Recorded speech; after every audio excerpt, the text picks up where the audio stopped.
அன்பார்ந்த மாணவர்களே, உங்கள் அனைவருக்கும் வணக்கம். இன்றைய நாளிலே 10ஆம் வகுப்பு கணித பாடத்தில் ஆயத்தொலை வடிவியல் என்ற தலைப்பில் பயிற்சி 5.2 இருக்கக்கூடிய முக்கியமான 5 மதிப்பெண் வினாக்களை பார்க்க போகிறோம். சாய்வுகளை பயன்படுத்தி எவ்வாறு இந்த கணக்குகளை எளிதாக தீர்ப்பது என்பதை பற்றி நாம் பார்க்க போகிறோம். பார்க்கலாமா? பயிற்சி 5.2ல 10வது கணக்குப்பா. a of 2.5, 3.5 b ன்ற வச்சு 10, -4 c ன்ற வச்சு 2.5, -2.5 d ன்ற வச்சு -5, ஆகியன இணைகரத்தின் முனைப்புள்ளிகள் என காட்டுக. அப்ப இணைகரம்ன்ற போது அதற்குரிய பண்புகள் தெரிஞ்சிருக்கணும். என்ன பண்பு? இணைகரம் வரைஞ்சிருக்கேன் பாரு. ஏபிசிடி ஒரு இணைகரம் வரைஞ்சிருக்கிறேன். எதிர்பக்கங்கள் இணையா இருக்கணும், அவ்வளவுதான். ஏபிசிடி இணையா இருக்கணும், பிசியும் ஏடி இணையா இருந்தா அது இணைகரம். இதே செவ்வகம் சொன்னாக்க, ஏன்னா இணைகரத்துக்கும் செவ்வகத்துக்கும் பாத்தீங்கன்னாக்க ஒரே மாதிரியா இருக்கும். செவ்வகத்தில் எதிர்பக்கங்கள் இணையா இருக்கும், சமமா இருக்கும், மூளை வெட்டுகள் ஒன்றுக்கு ஒன்று இருசம குறியிடும். அங்க செங்குத்துன்ற ஒரு கண்டிஷன் இருக்கு. இது அங்க கிடையாது. செங்குத்துன்றது இங்க வராது. மாணவர்கள் கவனித்துக் கொள்ள வேண்டும். இப்போ நான் சாய்வு கண்டுபிடி, எதுக்கெல்லாம் சாய்வு கண்டுபிடிப்பேன்? ஏபிக்கு, பிசிக்கு, சிடிக்கு, டிஏ. டிஏ கண்டுபிடினா ஏடி எல்லாம் ஒன்றுதான். எப்படி தொலைவு ஏபி தொலைவு, பிஏ தொலைவு எப்படி ஒன்றோ அதே போலதான் இங்க கண்டுபிடிக்கணும் பாரு. அப்ப ஏபியின் சாய்வு கண்டுபிடிக்கணும். நான் எத்தனை புள்ளி எடுத்து எழுதிக்குவேன். ஏ புள்ளி எழுதிக்கிறேன். ஏ 2.5, 3.5. பீன்ற புள்ளி 10, -4. அப்ப ஏபியின் சாய்வு கண்டுபிடிக்கணும். ஏபியின் சாய்வு. அப்போ ஏபியின் சாய்வு கண்டுபிடிக்கணும். அந்த ஏ புள்ளி பி புள்ளியை எழுதிக்கிட்டு கண்டுபிடித்தா மிஸ்டேக் வராது. ஃபார்முலா தெரியும். 2 புள்ளியினுடைய சாய்வு. புரியுதா? 2 புள்ளிகள் கொடுக்கப்பட்டா நேர்குடைய சாய்வு தெரியும். ஃபார்முலா என்னது? y2 y1 x2 x1. இந்த ஃபார்முலாக்கு ஒரு மார்க் கொடுப்பாங்க. இப்போ இந்த புள்ளி x1, இந்த புள்ளி y1, இது x2 y2. இப்போ கண்டுபிடி. y2 என்ன பாரு? -4. ஃபார்முலால மைனஸ் இருக்கு. y1 என்ன? 3.5 x2 என்ன பாரு? 10 மைனஸ் x1 என்ன பாரு? 2.5 -4 -3.5 ஒரே குறி. அப்ப அந்த குறியை போட்டு 2 கூட்டணும். புரியுதா? 4 3.5 கூட்டினா என்ன வரும்? 7.5. 10ல இருந்து 2.5 போச்சுன்னா என்ன வரும் பாரு? 7.5. கவனமாக கழிக்கணும். தசம ஸ்தானம் கொடுத்திருக்காங்க, மிஸ்டேக் வரும். நீ கேர்ஃபுல்லா செய்யணும். 10ல இருந்து 2.5 போனா 7.5. இது 2 கூட்டி பாரு. 7.5 2.5 கூட்டி பாரு, 10 வரும். கரெக்ஷன் பண்ணிக்கணும். கணக்கு செய்யும் போது நீ கரெக்ஷன் பண்ணிக்கணும். இங்கே 7.5, இங்கே 7.5 கேன்சல் பண்ணிடலாம். அப்போ -1/1 என்ன வருது ஆன்சர்? -1. அப்போ நான் ஏபியின் சாய்வு கண்டுபிடிச்சிருக்கிறேன், -1. அடுத்து நம்ம என்ன கண்டுபிடிக்கணும்? பிசியின் சாய்வு. அடுத்து நம்ம பிசியின் சாய்வு கண்டுபிடிக்கணும். அப்ப பி புள்ளியை எடுத்து எழுதிக்கோ. பி புள்ளி என்ன பாரு நம்மளுக்கு? 10, -4. சி புள்ளி என்ன நம்மளுக்கு கொடுத்திருக்காங்க? 2.5, -2.5. இது x1 y1, இது x2 y2. ஃபார்முலா ஏற்கனவே நம்மளுக்கு தெரியும். y2 y1 x2 x1. திரும்ப எழுத தேவையில்லை, ஒரு தடவை எழுதினா போதுமானது. அப்போ y2 என்ன பாரு? y2 -2.5 மைனஸ் y1 என்னது? -4. அப்போ பிராக்கெட்ல போட்டுக்கணும். ஏன்னா மைனஸ் வந்து y1 -4 இருக்குது. கவனம் தேவை. பிராக்கெட் போடணும். கீழே x2 x1. x2 மதிப்பு என்ன? 2.5 மைனஸ் x1 பாரு 10. இங்க -2.5 மைனஸ் என்ன ஆயிரும்? பிளஸ் ஆயிரும். +4 பை 2.5 -10. வெவ்வேறு குறி இருக்குது. அப்போ கழிக்கணும். 10ல 2.5 போச்சுன்னா எவ்வளவு? 7.5. எந்த குறியை போடணும்? பெரிய நம்பருடைய குறியை போடணும், மைனஸ். இது நம்ம சுருக்கல. பாத்தீங்கன்னாக்க 4 2.5 போச்சுன்னா என்ன வரும் பாத்துக்கோ, 1.5. கீழே பாரு என்ன வருது, -7.5. இதை சிம்பிளை பண்ணணும். புள்ளிக்கு அப்புறம் ஒரு ஸ்தானம் தான், 10ஆல பெருக்கினா இது 15. இங்க புள்ளிக்கு அப்புறம் ஒரு ஸ்தானம், மேல 10ஆல பெருக்கினா கீழே 10ஆல பெருக்கணும். அப்ப இது -75,000. இதை கேன்சல் பண்ணலாம். ஓர் 15 I 15. அப்போ 1/5. மேல பிளஸ் கீழே மைனஸ். பிளஸ் மைனஸ் ஆல வகுத்தாலோ மைனஸ் பிளஸ் ஆல வகுத்தாலோ மைனஸ் தான் வரும். ஸோ -1.5. அப்போ பிசியின் சாய்வு என்ன வருது எனக்கு, -1/5. அடுத்து நம்ம என்ன கண்டுபிடிக்கணும், சிடியின் சாய்வு கண்டுபிடிக்கணும். அப்போ அடுத்தது சிடியின் சாய்வு கண்டுபிடிக்கணும்பா. அப்போ சி புள்ளி எடுத்து எழுதிக்கிறேன். 2.5, -2.5. டி புள்ளி -5, 5. இது x1 y1, இது x2 y2. ஃபார்முலா தெரியும் என்னன்னு, y2 - y1 x2 - x1. y2 என்ன 5, மைனஸ் y1 என்ன -2.5. ஃபார்முலால மைனஸ் இருக்குது, புள்ளி மைனஸ் இருக்கிறதுனால கவனமாக நீங்க பிராக்கெட் போடணும். சிலவங்க டைரக்டா மைனஸ் மைனஸ் பிளஸ்னு எழுதுவாங்க, அப்படி எழுதலாம். பை x2 -5, ஃபார்முலால x2 - x1 மதிப்பு என்ன பாரு 2.5. அப்ப பாத்தீங்கன்னு சொன்னாக்க இங்க 5 இருக்குது, மைனஸ் ஆ மைனஸ் பிளஸ் 2.5 பை இங்க பாரு -5 -2.5 ஒரே குறி.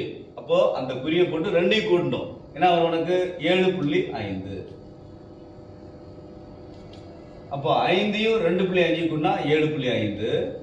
கீழே -7.5 கேன்சல் பண்ண உனக்கு என்ன வருது, மேல 1 ஒரு 7.5 7.5 கீழே 1 தான், ஏன்னா சேம் நம்பர் தான். அப்படின்னும் போது 1/1 1 என்ன குறிப்பார், மேல பிளஸ் கீழே மைனஸ், அப்போ மைனஸ். இதை ஏற்கனவே நான் சொல்லிட்டேன், மிகையை குறையால வகுத்தாலோ குறையை மிகையால வகுத்தாலோ உனக்கு குறை தான் வரும். அப்போ இந்த சாய்வு கண்டுபிடிச்சிட்டேன். அடுத்து நம்ம என்ன கண்டுபிடிக்கணும், டிஏயின் சாய்வு இல்லை ஏடியின் சாய்வு எல்லாம் ஒண்ணுதான், டிஏயின் சாய்வு. அப்ப டி புள்ளி என்ன நம்மளுக்கு தெரியும், -5,5. ஏ புள்ளி என்ன பாத்தீங்கன்னா தெரியும், என்னது 2.5, 3.5. எழுதிக்கோ, 2.5, 3.5. இது x1 y1, இது x2 y2. Formula y2 - y1 x2 - x1. y2 என்ன பாரு, formula y2 - y1 x2 - x1. y2 என்ன 3.5 minus y1 என்ன 5 by x2 என்ன பாரு 2.5 minus x1 minus 5. அதனால பிராக்கெட் போட்டுக்கிறேன். அப்போ 3.5 இருந்து -5 கழிச்சா என்ன, கேர்ஃபுல்லா கணிக்கணும். நான் ஏற்கனவே சொல்லிட்டேன், தசமஸ்தானம் கொடுத்திருக்காங்க, மிஸ்டேக் வரும்ன்றதுக்காக தான் இந்த கணக்கு கொடுத்திருக்கிறான். இந்த கணக்கு கேட்கலாம், கவனமா செய். அப்போ 5ல 3.5 போனா 1.5 என்ன குறி போடணும், மைனஸ். ஏன் 5 தான் பெருசா இருக்கு, வெவ்வேறு குறி இருக்கும்போது கழிக்கணும், பெரிய நம்பருடைய குறியை போடணும். கீழே பார்ப்பா 2.5 மைனஸா மைனஸ் பிளஸ் 5. அப்போ உனக்கு என்ன ஆன்சர் வருது பாரு, -1.5 பை 5 2.5 கூட்டினா 7.5. புள்ளிக்கு அப்புறம் மேலே ஒரு ஸ்தானம் கீழே ஒரு ஸ்தானம், மேலே 10ஆல பெருக்கணும் கீழே 10ஆல பெருக்கணும், அதான் ஐடியாவே. அப்போ -15/75. நீ 10ஆல பெருக்கலாம் காமிக்க வேணாம், மனசுலயே பண்ணிடணும். ஓர் 15 15 I 15 75. அப்ப ஆன்சர் என்ன வரும் பாரு, -1/5. அப்போ நான் எல்லாவற்றிற்கும் சாய்வு கண்டுபிடிச்சிட்டேன். ஏபியின் சாய்வு, பிசியின் சாய்வு, சிடியின் சாய்வு, ஏடியின் சாய்வு கண்டுபிடிச்சிட்டேன். இப்போ நம்ம இணைகரமான்னு கேட்குறாங்க. அப்போ இணைகரம் போது எது, ஏபியின் சாய்வும் மேல சிடியின் சாய்வு சமமான்னு பார்க்கணும். செக் பண்ணி பாரு. ஏபியின் சாய்வு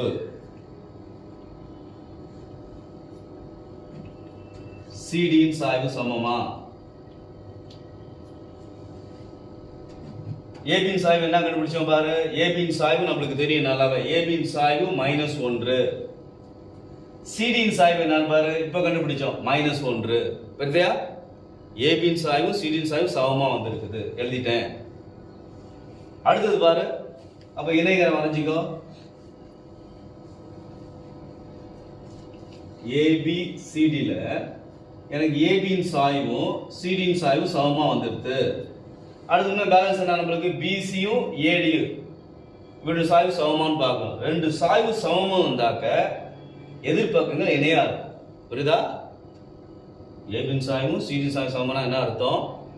நம்ம ஏற்கனவே நம்ம சாய்வு நடத்தும் போது நான் சொல்லிட்டேன், இரண்டு நேர்கோடுகள் ஒன்றுக்கு ஒன்று இணையெனில் சாய்வுகள் சமமா இருக்கும். M1 M2.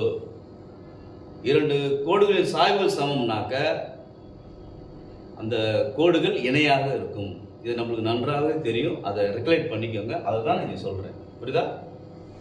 அடுத்து நான் பிசியின் சாய்வு கண்டுபிடிக்கும். பிசியின் சாய்வு என்னன்னு பாரு. டிஏயின் சாய்வு ஏயின் சாய்வு எது வேணாலும் எழுதலாம். இங்க பசங்களுக்கு சார் ஏடி சாய்வு எழுதலாமா? தப்பே கிடையாது, எழுதலாம். நான் டிஏ தான் கண்டுபிடிச்சேன், அதெல்லாம் அப்படியே எழுதிட்டேன். ரெண்டு சமமானு பாரு.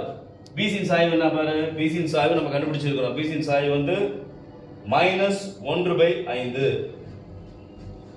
டிஏயின் சாய்வு பாரு என்னது? -1/5. அப்ப இரண்டும் சமம்.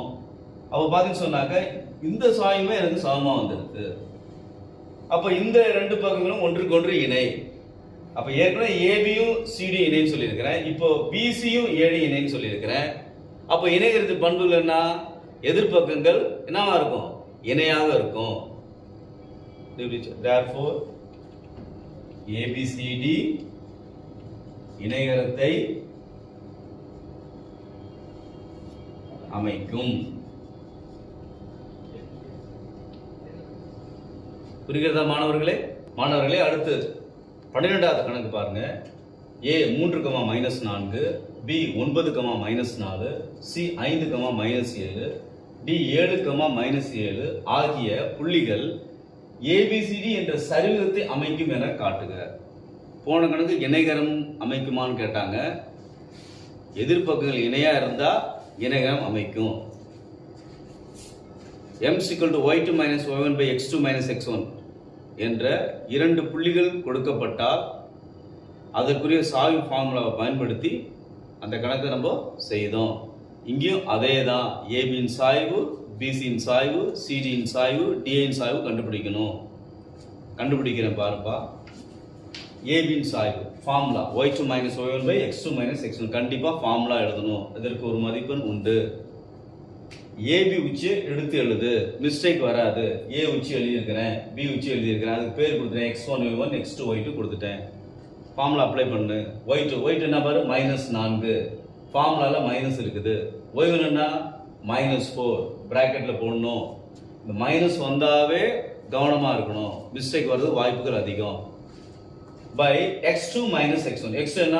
9 மைனஸ் x1 என்ன? 3. கவனமா எடுத்து எழுதணும் புள்ளிகளை. -4 மைனஸா மைனஸ் என்ன? மல்டிப்ளிகேஷன். மைனஸ் பிளஸ் 4/9 3 போனா 6. -4 +4 கூட்டினா 0. 0/6. மேல 0 இருக்கு, கீழே வந்து 6 வந்து இருக்கு. இப்போ 0/anything 0. இப்போ இங்க வந்து சாய்வு வந்து 0 வருது. சாய்வு 0. இப்போ சாய்வு 0னா ஒரு ஐடியா என்ன? x அச்சுக்கு இணையாக இருக்கும். ஆரம்பத்திலே நம்ம பார்த்துருக்கிறோம். இப்போ பிசியின் சாய்வு கண்டுபிடிக்கிறேன். பி புள்ளி எழுதிக்கோ, சி புள்ளி எழுதிக்கோ. அதுக்கு பேர் கொடு x1 y1 x2 y2. Formula என்ன? y2 - y1/x2 - x1. y2 என்ன? -7 மைனஸ் y1 என்ன? -4 பிராக்கெட் எழுதிக்கணும். பை x2 5 மைனஸ் x1 என்ன? 9 -7 இருக்குது. Minus plus 4.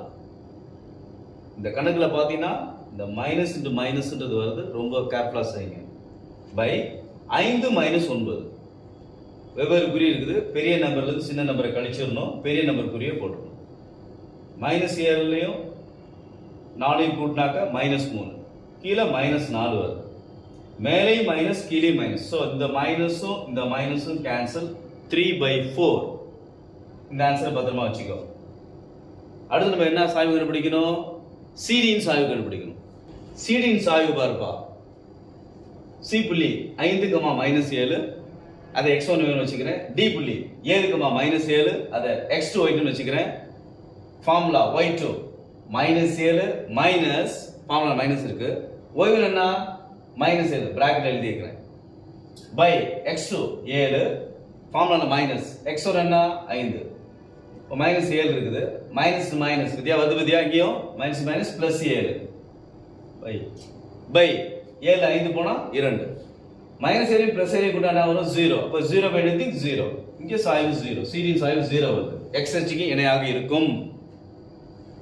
அடுத்து பாரு, டி இன் சாய்வு கண்டுபிடிக்கணும். டி புள்ளி எழுதிக்கிறேன் 7, -7 அதை x1 வச்சுக்கிறேன். ஏ புள்ளி 3, -4 அதை x2 y2 வச்சுக்கிறேன். ஃபார்முலா அப்ளை பண்றேன். y2 y1 x2 x1. y2 என்ன -4 ஃபார்முலால மைனஸ், y1 பாத்தீங்கன்னா -7 ஆக இருக்கிறது பை x2 3 மைனஸ் x1 7. இந்த ஃபார்முலால சப்ஸ்டிட் பண்ணு, கவனமா சப்ஸ்டிட் பண்ணு, வேற ஒண்ணுமே கிடையாது.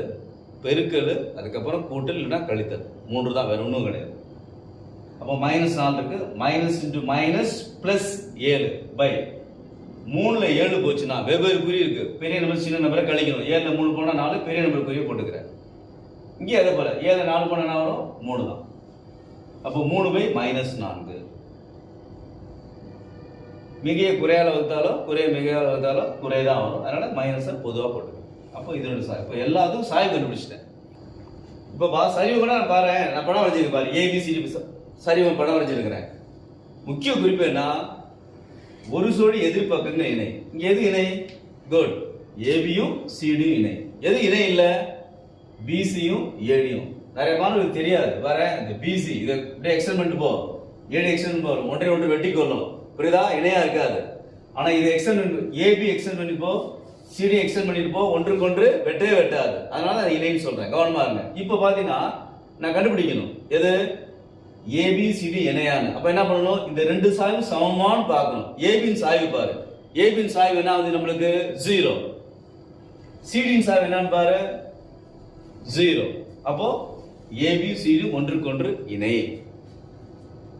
ஓகே, ஒரு ஜோடி எதிர்பக்கங்கள் இணையா இருக்குது, அடுத்த ஜோடி எதிர்பக்கம் என்ன வரும், இணையா இருக்க கூடாது, சாய்வு சமமா இருக்கும். செக் பண்ணி பாரு, பிசியின் சாய்வு பாரு, பிசியின் சாய்வு என்ன நம்மளுக்கு, பிசியின் சாய்வுன்னு பாத்தீங்கன்னா அவனுக்கு 3/4 வருது, 3/4. அடுத்து பாரு, ஏடியின் சாய்வுல டியின் சாய்வு பாரு, உனக்கு என்ன வருது பாரு -3/4. பாத்தியா எங்க மிஸ்டேக் வருது பாத்தியா, மைனஸ்ல கவனமா இருக்கணும். பசங்க உங்களுக்கு அறியாம 3/4 போட்டுருவீங்க, -3/4 வருது. அப்போ இந்த ரெண்டு சாய்வு என்னவா இருக்குது நம்மளுக்கு, சமமாக இல்லை. புரிகிறதா? அப்போ சமம் இல்லை ஒண்ணும். அப்போ ஒரு ஜோடி எதிர்பக்கங்கள் சமமா இருக்குது, அப்போ ஒரு ஜோடி எதிர்பக்கங்கள் இணையா இருக்குது, இன்னொரு ஜோடி இணையாக இல்லை. எனவே ஏபிசிடி சர்வகத்தை அமைக்கும். புரியுதா மாணவர்களே? மாணவர்களே, இதுவரை நாம் 2 5 மதிப்பெண் வினாக்களை பார்த்திருக்கின்றோம்.